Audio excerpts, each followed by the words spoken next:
Hi hello readers. நான் இப்போ உங்களுக்கு என்ன சொல்ல போகிறேன்னா, லிட்டர் டேர்ம்ஸில் சைக்கோபயோகிராஃபினா என்னன்னு பார்க்கலாம்.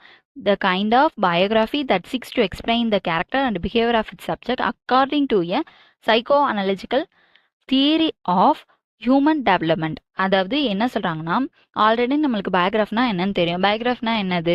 ஒருத்தவங்களை பற்றி சொல்கிறது. அதாவது ஒரு தலைவரையோ இல்லைனா ஒரு ஃபேமஸ் பீப்புளையோ பற்றி சொல்லி அவங்க என்ன அச்சீவ்மெண்ட் பண்ணியிருக்காங்க அப்படின்னு சொல்கிறது தான் பயோகிராஃபி. அதுவே சைக்கோ பயோகிராஃபி அப்படின்னா ஒருத்தவங்களோட கேரக்டரை வந்து எக்ஸ்பிளைன் பண்ணுறது, அவங்களோட பிஹேவியர் எப்படி இருக்கும்ன்ட்டு நம்ம அவங்களுக்கு புக்கில் எக்ஸ்பிளைன் பண்ணுறது தான் என்னன்னு சொல்கிறாங்கன்னா சைக்கோ பயோகிராஃபி அப்படின்னு சொல்கிறாங்க. இது வந்து யார்கிட்ட இருந்து வந்துச்சு அப்படின்னா ஃப்ராய்ட் அண்ட் சைக்கோ அனாலிசிஸ்லேருந்து வந்துச்சு அப்படின்னு சொல்கிறாங்க.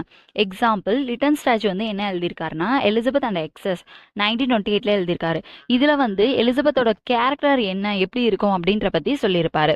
ஃப்ராய்டு வந்து ஒரு எஸ்ஸே எழுதியிருக்காரு. அது யாரை பற்றினா the famous painter Leonardo da Vinci பற்றி எழுதியிருக்காரு. 1910 எஸ்ஸே எழுதியிருக்காரு. அந்த எஸ்ஸேல என்ன எக்ஸ்பிளைன் பண்ணியிருக்காருன்னா லியோனார்டோ டா வின்சி எப்படிப்பட்டவர், அவரோட கேரக்டரையும் அவரோட பிஹேவியரையும் எக்ஸ்பிளைன் பண்ணியிருப்பாரு.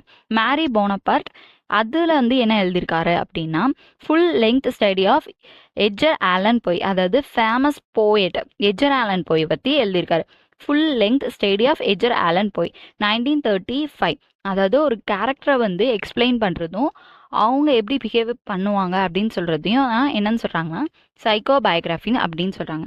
Thanks to all.